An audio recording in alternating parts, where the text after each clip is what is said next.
Our things, Man United fans, welcome back to another video regarding the takeover of the club, where we have got some interesting updates for you guys. Some of these reports came out on Monday, which are really interesting. We're going to dive into them, especially the one from Guardian, which caught a lot of interest. But first of all, let's start by saying that last week was supposed to be the week. It was supposed to be the huge week when the final result of the takeover was supposed to come out. Strange things also happened when it came to the takeover. For instance, there was Al Watan report, in addition to the spike that we saw in Manchester United shares. Really strange things, really odd things happened when it came to the takeover. Many of them we thought were signs that the result of the takeover was going to happen really soon, and we're going to find out at last after 7 months. 7 months that have been long tortures to us Manchester United fans, what the result of this takeover is going to be. But unfortunately, nothing actually came out of it. And I think as a Manchester United fan, at this point, I've come to this realization that in terms of the result of the takeover, no one actually on the internet has concrete information. But the thing that is really concerning to me as a Manchester United fan is this lingering question that still remains in my head. And let me tell you guys what I'm thinking. Let's say that Qatar become the new owners of Manchester United. How long will it actually take for the Glazers to transfer the decision-making process to Qatar? Because as you guys know, and we have talked numerously about this, the takeover is having a negative impact on Manchester United transfer window in a number of ways. Not only on the transfer window, but also it's having a ripple effect on every aspect of the club. First of all, recently The Guardian did a report where it suggested that a lot of members and staff of the club are concerned with their job securities. To be honest with you, I can't imagine what they're going through at the moment. Imagine you're working somewhere and you're piled up with bills and mortgages and everything. You have to provide for your family at the same time, but you don't know if you're going to have job security or not. It is a really bad feeling that you can have. That is why I say what the Glazers are doing is hurting the club in the worst way possible. What's important to know that a lot of these members and staff of Manchester United are also part of the board that have to make decisions and finalize the process of the transfer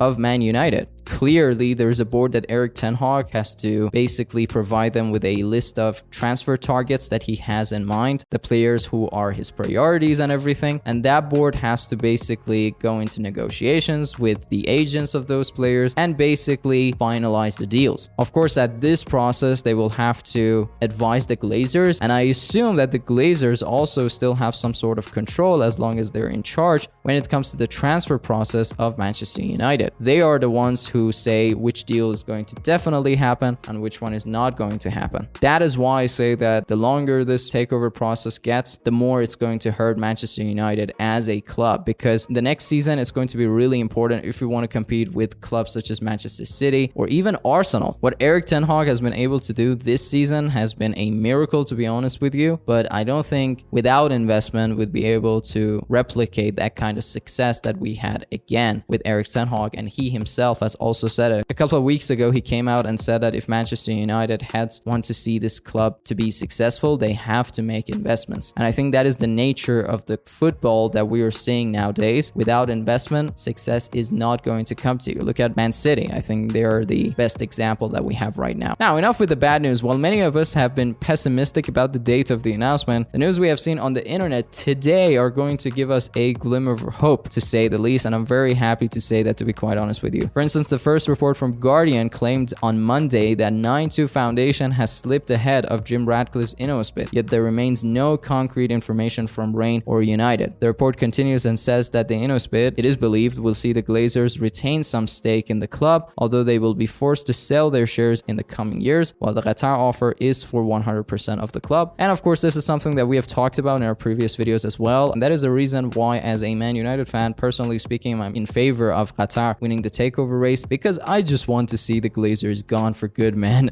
I think they have messed up enough when it comes to Manchester United in the last 18 years, and I just can't take it anymore as a Manchester United fan. I just can't stand it. The sooner they're gone, the better. But it is good to see that reports are also suggesting that Sheikh Jassim is currently the bidder in the lead, which is fantastic to hear. A lot of reports are suggesting that right now. But if you remember, a month ago, this was not the case. And this shows that Qatar's fifth deal did what it was supposed to do in order to make them the leader in this takeover race. If you remember, a month or two ago, every time that we did a video, we were saying that, okay, the Ineos deal is the one that is favored by the Glazers, but Qatar came forward, as you guys remember, with the fifth deal, which they also said is their final deal. And it appears that the deal has done the trick and now they're in the lead, which is good news. There was another report today that suggested that Sheikh Jassim has threatened the Glazers to pull out of the race if they don't make a decision as soon as possible. Now, to be quite honest with you, I don't think there's a sense of reality to this report. I've seen it on many websites, but I don't think that is the case, because simply you don't make 5 deals in order to buy something and then threaten someone to pull out of the deal. When you have come this far, I think you want to see a result of what you have done and the attempt that you have made. So to be honest with you, if I were you, I would take it with a grain of salt. But I'm very interested to know what you guys think about this report as well. That's it with the news we have got today for you guys when it comes to the takeover. Thank you so much for sticking with me until the end of this video. Definitely make sure to like this video if you found it informative. Also consider subscribing to Always United for the latest Manchester United news. And also share your thoughts and comments with us in the comment section on everything that we have talked in this video. What do you make of the recent news? Do you want Qatar to become the new owners of Manchester United? Whatever you guys think, share your thoughts with us in the comment section, and I can't wait to hear what you guys think. Also, if you're interested to hear more Manchester United news, here are 2 videos that might catch your interest. But until next time, guys, it's been a pleasure serving you.